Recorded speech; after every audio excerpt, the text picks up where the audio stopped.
लेकर के आपने भगवान शिव का नाम श्रवण किया, जिस शरीर को लेकर के आपने विष्णु का नाम श्रवण किया, वही शरीर दिया किसने? माता पिता का देन है। इसलिए माता पिता भगवान से बढ़कर भी माता पिता बड़े देव हैं। इनकी उनकी सदैव पालन करना चाहिए, उनकी चरणामृत लेना चाहिए, उनकी सेवा करनी चाहिए। माता पिता से बढ़कर कोई देवता नहीं। यदि माता पिता की सेवा किया तो ब्रह्म भी प्राप्त किया, विष्णु भी प्राप्त किया, रुद्र को भी प्राप्त किया। और उसमें माता पिता के भीतर क्या देखना है कि अपने आराध्य देव देखना है। आप भाई से प्रेम करते हो, भाई के अंदर जो है उस अपने आराध्य देव ठाकुर जी को देखो। अपने बीवी से प्रेम करते हो तो हम आराध्य देव भगवती माँ को उसकी भीतर देखो। इस तरीके से सेवा करो उनकी।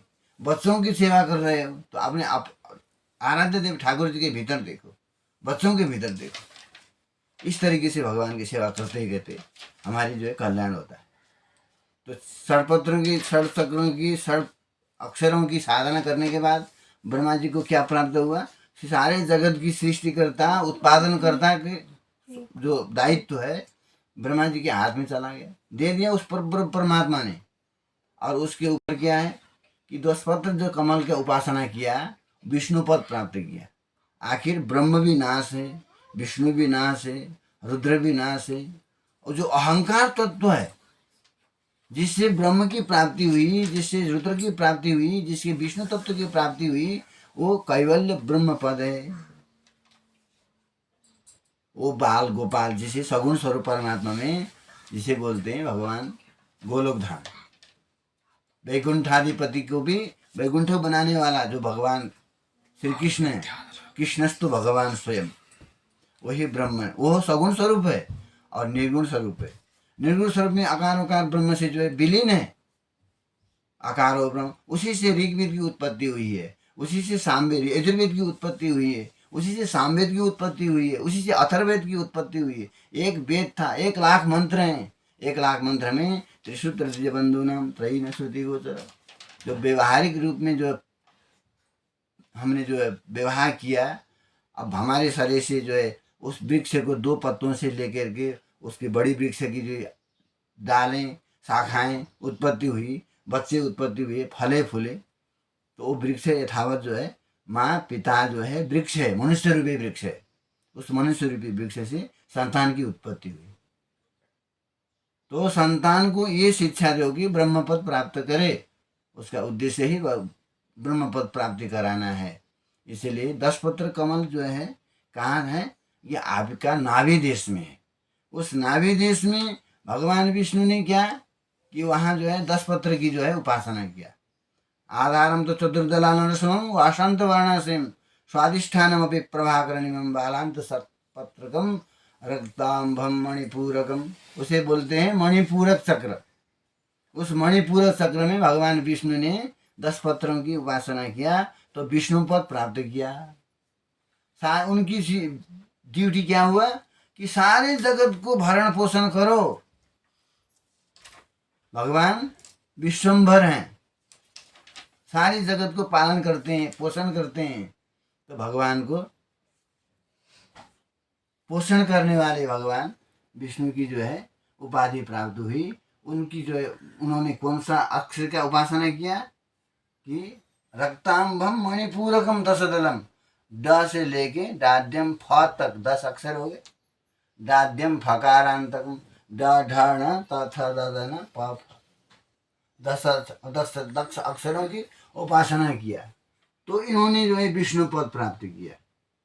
और उससे ऊपर जो भगवान शंकर ने जो है 12 अक्षरों की उपासना की, जो भगवान शंकर की पद प्राप्त हुआ। और इनमें तो सारे व्यंजन ही तो हैं। यदि उस व्यंजन में आकार न लगता, उकार नहीं लगता, इकार नहीं लगता, तो इस व्यंजन का कोई मतलब नहीं दे।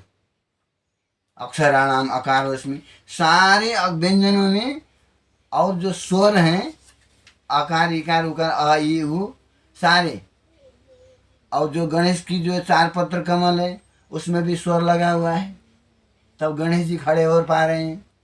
और जो ब्रह्मा जी की जो 6 पत्र कमल है उसमें भी स्वर लगा हुआ है, तब ब्रह्म की प्राप्ति हुई है। और जो है भगवान जो विष्णु ने जो है 10 पत्रों की उपासना किया, उसमें भी स्वर प्रयोग हुआ है तो भगवान विष्णु जी कहलाए। और जो रुद्रों में भी जो 12 पत्र की जो है उपासना किया, तो 12 पत्र की उपासना कौन कौन सा अक्षर है वहाँ कि रक्तांबम मणिपूरकम दशरथ राध्यम फकारांतकम पत्र द्वादश भी अनाहतापुरम एवं कठानता वृतम क से लेकर के क ख गगन में तथा 12 अक्षर हो गए। इन 12 अक्षरों की उपासना किया भगवान शंकर ने, तो भगवान शंकरत्व प्राप्त, रुद्रत्व पद प्राप्त किया। अब है सभी व्यंजन, उस व्यंजन में जब तक आकार की जब तक सम्मेलन नहीं है तो उस व्यंजन का कोई मतलब नहीं। तो उसमें 16 पत्र कमल है, उस 16 पत्र में खुद आप ही विराजमान हो, जीवत्व रूप में कंठ देश में रहते हैं। हृदय देश में भगवान शंकर स्वयं खुद साक्षी रूप में आपने कैसा कर्म किया, कैसा अच्छा कर्म किया, बुरे कर्म किए, भगवान शंकर भला बुरा की प्रतिपादन करते हैं, लेख जो करते हैं हृदय में रह करके। और ऊपर जो है जो कंठ देश है, उस कंठ देश में जीवात्मा खुद ही रहता है, जो 16 पत्र कमल में विराजित होकर के संसार को चला लेता है। और उससे ऊपर 2 पत्र कमल हैं जहाँ गुरु जी विराजमान है। हमसा 2 पत्र हैं जिसमें इड़ा पिंगला सुषुम्ना, ये इड़ा पिंगला सुषुम्ना आपकी जो है स्वर नाड़ी है। जैसे आपके शरीर में 72,000 नसें हैं, कितने 72,000 नाड़ियाँ हैं। उन नाड़ियों को सब चलाने वाला कौन है? इड़ा पिंगला सुषुम्ना 3 नाड़ी है। इड़ा नाड़ी बिगड़ा, सुषुम्ना नाड़ी बिगड़ा, अथवा उसमें 10 नाड़ियाँ हैं, गांधारी गतजीवाचा अलम पास यशस्विनी, उसमें 10 नाड़ी अलग है। एक ही नाड़ी यदि खराब हो जाए तो आप जो है पूरा शरीर आपका डैमेज हो जाए। तो देखिए अदृश्य शक्ति है, अदृश्य शक्ति से ही आपकी शरीर प्रतिपादन हो रहा है, चलायमान हो रहा है। तो उस ब्रह्म है, आप उस ब्रह्म को जानने के लिए आपको ब्रह्म पद ही प्राप्त करना होगा। और सगुण स्वरूप में ये अखिल ब्रह्मांड जो देख रहे हो ये भी भगवान का ही स्वरूप है। अब यहाँ जाकर के इस पर्वत से लेके उस पर्वत तक से भगवान की सेवा करने के लिए जाओगे तो भगवान का आकार ही नहीं दिखता।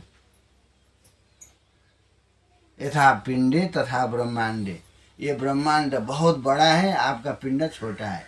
जैसा आपका पिंड है उसी अनुरूप ब्रह्मांड भी है, लेकिन ब्रह्मांड को आप खोज करके नहीं पाएंगे। तो इसलिए भगवान की सगुण स्वरूप परमात्मा की आराधना करो। और आराधना करने की क्या है कि आप स्नान करते हैं, फिर पूजा पाठ करते हैं। इससे पहले आप ब्रह्म मुहूर्त में उठें और बिस्तर में उठ करके, चाहे माता हो, चाहे बहन हो, चाहे बेटी हो, हर किसी को इसमें स्नान करने का ज़रूरत नहीं है, पवित्रता की ज़रूरत नहीं है। इस अवस्था में आप बिस्तर में ही बैठ करके भगवान के भजन कर सकते हैं।